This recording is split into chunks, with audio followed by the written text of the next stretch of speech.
Hey guys, welcome back. Today we're going to tackle the fan noise on this Ender 2. Let me just start it up so you can hear it real quick.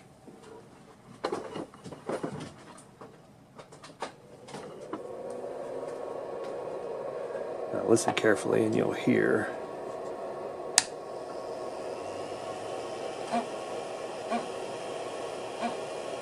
There it is. It goes from varying pitches and whines, so I'm going to see if I can get that fixed. First thing you want to do is make sure you have all your power turned off and unplugged to your printer. Safety first.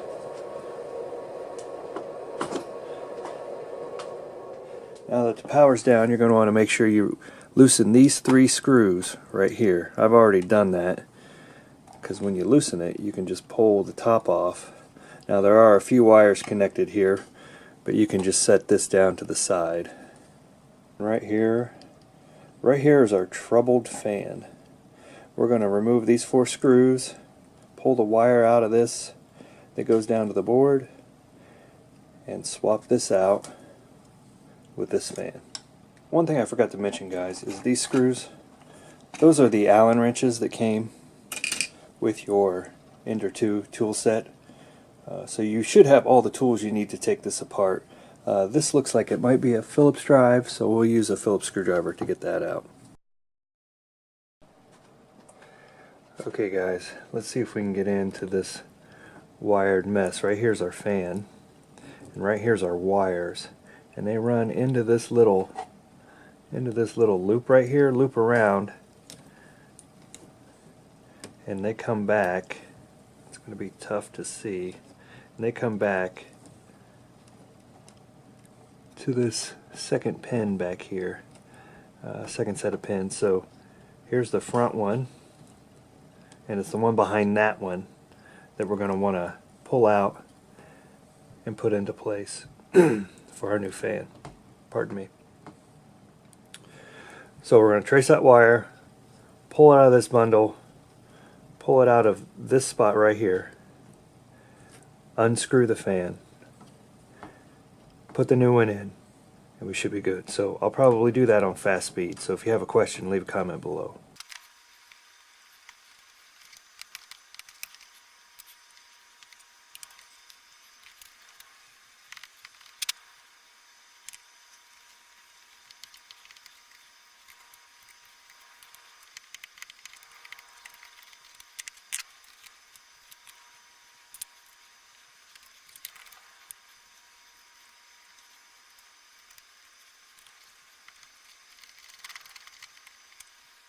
Alright, change of plan, guys.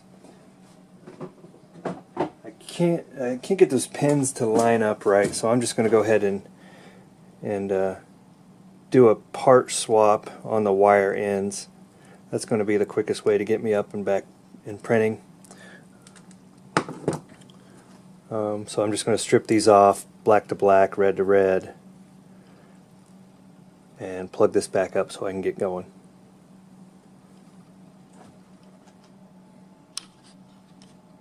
So here we have our cut wire end. I'm going to cut the wire end off the old fan.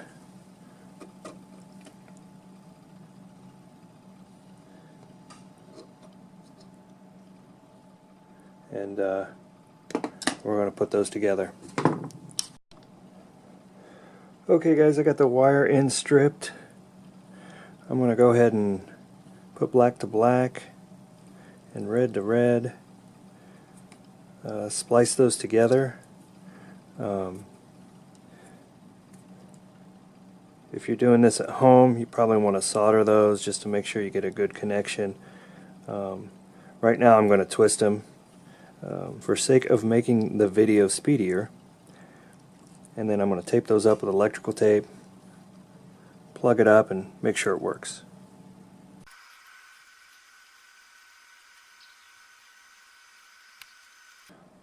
Okay guys, don't recommend you do this at home, but I'm going to fire it up and make sure my fan is spinning. You should be safe. I'm used to working around low voltage electronics, but be safe. And Okay, here we go. Oh yeah, much more quiet.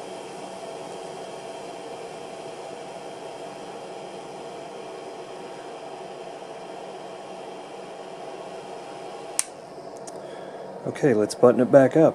Get to printing.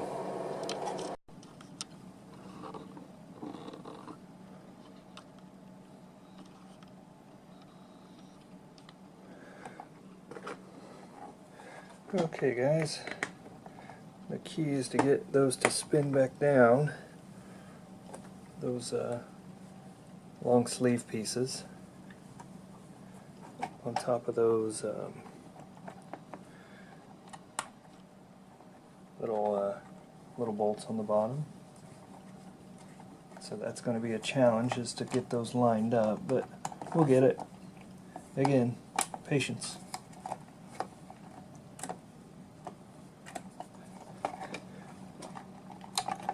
Oh, I already got that one on.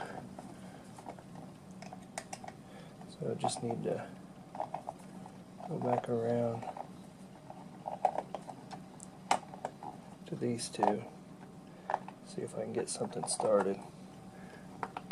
There we go, 3. I think we're good. Okay guys, now, sorry, I'm out of focus. To check, I can't really show you via camera because you can't really see it, but if you come back to the back, you can see where this one post lines up. If you get it started there, then work your way around to the other two, you'll be good. Let's fire it up. Alright guys, much more silent. So about a quick 20-minute project. Got rid of some noise, probably kept the printer a little safer. I bought these fans off of eBay. I'll put a link to those in the description. The only other additional tool, no, I didn't use any additional tools that I didn't talk about. And the only other additional tools I didn't talk about in the beginning were these wire snippers, which came with the printer also, to snip your filament. So I went ahead and snipped those, stripped the wires, and changed the ends. That's going to be the quickest for me. Next up is to print the LCD cover mod. Now that I know how to take this thing off, I think I'm going to go ahead and do that. But that's all there is to it. Thanks for watching.